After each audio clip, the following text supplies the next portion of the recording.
Capítulos 1 e 2 de O Alienista. Gravado por Leni. O Alienista, de Machado de Assis. Capítulo 1. De como Itaguaí ganhou uma casa de Orates. As crônicas da vila de Itaguaí dizem que, em tempos remotos, vivera ali um certo médico, o doutor Simão Bacamarte, filho da nobreza da terra e o maior dos médicos do Brasil, de Portugal e das Espanhas. Estudara em Coimbra e Pádua. Aos 34 anos regressou ao Brasil, não podendo el-rei alcançar dele que ficasse em Coimbra, regendo a universidade, ou em Lisboa, expedindo os negócios da monarquia. A ciência, disse ele à sua majestade, é o meu emprego único. Itaguaí é o meu universo. Dito isso, meteu-se em Itaguaí e entregou-se de corpo e alma ao estudo das ciências, alternando as curas com as leituras e demonstrando os teoremas com cataplasmas. Aos 40 anos, casou com Dona Evarista da Costa e Mascarenhas, senhora de 25 anos, viúva de um juiz de fora, e não bonita nem simpática. Um dos tios dele, caçador de pacas perante o Eterno, e não menos franco, admirou-se de semelhante escolha e disse-lhe: Simão Bacamarte explicou-lhe que Dona Evarista reunia condições fisiológicas e anatômicas de primeira ordem. Digeria com facilidade, dormia regularmente, tinha bom pulso e excelente vista, estava assim apta para dar-lhe filhos robustos, sãos e inteligentes. Se além dessas prendas, únicas dignas da preocupação de um sábio, Dona Evarista era mal composta de feições, longe de lastimá-lo, agradecia-o a Deus, porquanto não corria o risco de preterir os interesses da ciência na contemplação exclusiva, miúda e vulgar da consorte. Dona Evarista mentiu às esperanças do doutor Bacamarte. Não lhe deu filhos robustos, nem mofinos. A índole natural da ciência é a longanimidade. O nosso médico esperou 3 anos, depois 4, depois 5. Ao cabo desse tempo, fez um estudo profundo da matéria, releu todos os escritores árabes e outros que trouxera para Itaguaí, enviou consultas às universidades italianas e alemãs e acabou por aconselhar à mulher um regime alimentício especial. A ilustre dama, nutrida exclusivamente com a bela carne de porco de Itaguaí, não atendeu às admoestações do esposo, e a sua resistência, explicável, mas inqualificável, devemos à total extinção da dinastia dos Bacamartes. Mas a ciência tem o inefável dom de curar todas as mágoas. O nosso médico mergulhou inteiramente no estudo e na prática da medicina. Foi então que um dos recantos desta lhe chamou especialmente a atenção: o recanto psíquico, o exame de patologia cerebral. Não havia na colônia, e ainda no reino, uma só autoridade em semelhante matéria, mal explorada ou quase inexplorada. Simão Bacamarte compreendeu que a ciência lusitana, e particularmente a brasileira, podia cobrir-se de louros imarcessíveis, expressão usada por ele mesmo, mas em um arroubo de intimidade doméstica. Exteriormente, era modesto, segundo convém aos sabedores. A saúde da alma, bradou ele, é a ocupação mais digna do médico. Do verdadeiro médico, emendou Crispim Soares, boticário da vila, e um dos seus amigos e comensais. A vereança de Itaguaí, entre outros pecados de que é arguida pelos cronistas, tinha o de não fazer caso dos dementes. Assim é que cada louco furioso era trancado em uma alcova na própria casa, e não curado, mas descurado, até que a morte o vinha defraudar do benefício da vida. Os mansos andavam à solta pela rua. Simão Bacamarte entendeu desde logo reformar tão ruim costume. Pediu licença à Câmara para agasalhar e tratar no edifício que ia construir todos os loucos de Itaguaí e das demais vilas e cidades, mediante um estipêndio, que a Câmara lhe daria quando a família do enfermo o não pudesse fazer. A proposta excitou a curiosidade de toda a vila e encontrou grande resistência. Tão certo é que dificilmente se desarraigam hábitos absurdos, ou ainda maus. A ideia de meter os loucos na mesma casa, vivendo em comum, pareceu em si mesma sintoma de demência, e não faltou quem o insinuasse à própria mulher do médico. Olhe, dona Evarista, disse-lhe o padre Lopes, vigário do lugar. Veja se seu marido dá um passeio ao Rio de Janeiro. Isso de estudar sempre, sempre, não é bom.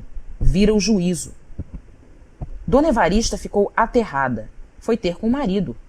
Disse-lhe que estava com desejos, um principalmente, o de vir ao Rio de Janeiro e comer tudo o que a ele lhe parecesse adequado a certo fim. Mas aquele grande homem, com a rara sagacidade que o distinguia, penetrou a intenção da esposa e redarguiu-lhe, sorrindo, que não tivesse medo. Dali foi à Câmara, onde os vereadores debatiam a proposta, e defendeu-a com tanta eloquência que a maioria resolveu autorizá-lo ao que pedira, votando ao mesmo tempo um imposto destinado a subsidiar o tratamento, alojamento e mantimento dos doidos pobres. A matéria do imposto não foi fácil achá-la. Tudo estava tributado em Itaguaí. Depois de longos estudos, assentou-se em permitir o uso de 2 penachos nos cavalos dos enterros.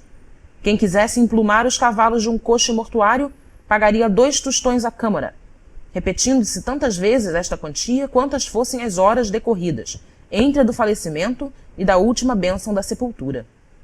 O escrivão perdeu-se nos cálculos aritméticos do rendimento possível da nova taxa, e um dos vereadores, que não acreditava na empresa do médico, pediu que se relevasse o escrivão de um trabalho inútil. Os cálculos não são precisos, disse ele, porque o Dr. Bacamarte não arranja nada. Quem é que viu agora meter todos os doidos dentro da mesma casa? Enganava-se o digno magistrado. O médico arranjou tudo. Uma vez empossado da licença, começou logo a construir a casa. Era na Rua Nova, a mais bela rua de Itaguaí naquele tempo. Tinha 50 janelas por lado, um pátio no centro e numerosos cubículos para os hóspedes. Como fosse grande arabista, achou no Corão que Maomé declara veneráveis os doidos, pela consideração de que Alá lhes tira o juízo para que não pequem. A ideia pareceu-lhe bonita e profunda, e ele a fez gravar no frontispício da casa. Mas, como tinha medo ao vigário e, por tabela, ao bispo, atribuiu o pensamento a Benedito VIII, merecendo com essa fraude, aliás pia, que o padre Lopes lhe contasse, ao almoço, a vida daquele pontífice eminente. A Casa Verde foi o nome dado ao asilo, por alusão à cor das janelas, que pela primeira vez apareciam verdes em Itaguaí. Inaugurou-se com imensa pompa. De todas as vilas e povoações próximas e até remotas, e da própria cidade do Rio de Janeiro, correu gente para assistir às cerimônias, que duraram 7 dias. Muitos dementes já estavam recolhidos, e os parentes tiveram ocasião de ver o carinho paternal e a caridade cristã com que eles iam ser tratados. Dona Evarista, contentíssima com a glória do marido, vestira-se luxuosamente, cobriu-se de jóias, flores e sedas. Ela foi uma verdadeira rainha naqueles dias memoráveis. Ninguém deixou de ir visitá-la 2 e 3 vezes, apesar dos costumes caseiros e recatados do século, e não só a cortejavam, como a louvavam, porquanto, e este fato é um documento altamente honroso para a sociedade do tempo, porquanto viam nela a feliz esposa de um alto espírito, de um varão ilustre, e se lhe tinham inveja, era a santa e nobre inveja dos admiradores. Ao cabo de 7 dias, expiraram as festas públicas. Itaguaí tinha, finalmente, uma casa de orates. Capítulo 2. Torrentes de loucos. 3 dias depois, numa expansão íntima com o boticário Crispim Soares, desvendou o alienista o mistério do seu coração. A caridade, Sr. Soares, entra decerto no meu procedimento, mas entra como tempero, como sal das coisas, que é assim que interpreto o dito de São Paulo aos Coríntios. Se eu conhecer quanto se pode saber e não tiver caridade, não sou nada.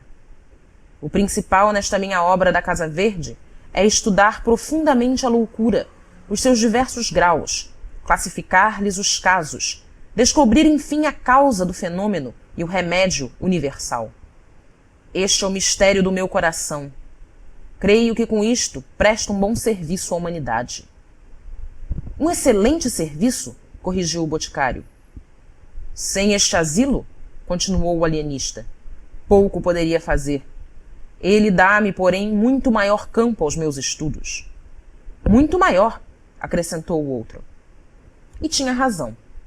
De todas as vilas e arraiais vizinhos, afluíam loucos à Casa Verde. Eram furiosos, eram mansos, eram monomaníacos, era toda a família dos deserdados do espírito. Ao cabo de 4 meses, a Casa Verde era uma povoação. Não bastaram os primeiros cubículos. Mandou-se anexar uma galeria de mais 37.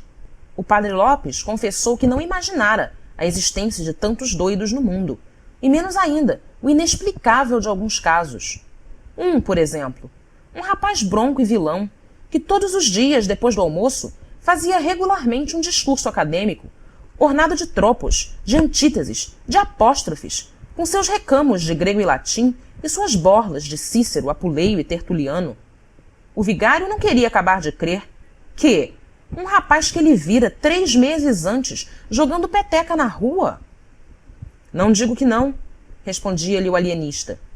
Mas a verdade é o que vossa reverendíssima está vendo. Isto é todos os dias.